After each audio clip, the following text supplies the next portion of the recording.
Hey guys, this is Justin back with an engineer's perspective, and I just wanted to share a little bit of what I'm working on right now, non-knife related. So I'm doing these built-ins in here. There's going to be actually one on the floor, these two, and two more, not at those heights, as just to kind of get an idea. And so you can see I've got this one down here, this one up here. It's 3/4 inch plywood, 1x2 cleats, one in the middle just for the spacing support, and then I've got a 1/4 inch on the bottom plywood. And so then that way it's very strong. But I wanted to kind of box it in so I could do this as like the face plate, and something that I've got a motion detect light up there, so that'll be fun to battle with. But you can see this is the face plate that's cut. You see all that extra gap over there? And so things like I gotta mess around with and learn that are entertaining me is in the back, there's plenty of room, but there's just barely enough to make it in the front. And so I do got a little bit of a gap that I left there, but you see how different that is? And so that thing fits real nice, it'll be perfect. But the trick of that is you have to learn how to do scribing. And so for carpenters, you all know what that is. But I've been scribing with like a jig here. And so I've been very successful. If you look at my plywood, because obviously it had that same problem, I can't just cut it square, and this is an angle here and here.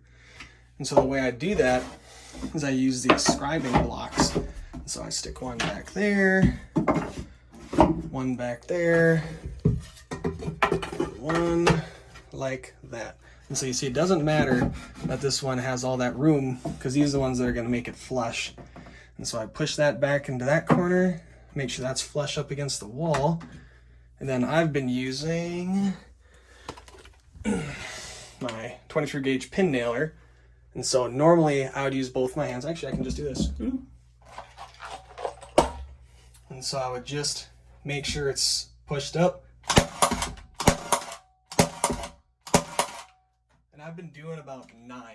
And that sounds like a lot, and it is a lot. But the pin nails are really easy to remove. You'll see that in a second. And I did it with just 4 before, and it wobbled a little bit. So I'm doing 9. Okay, just do one end,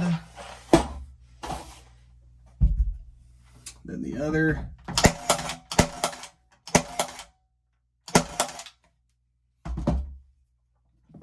And then, so it's a tight fit, an exact fit, better than measuring. You pull out your jig, and voila. Now that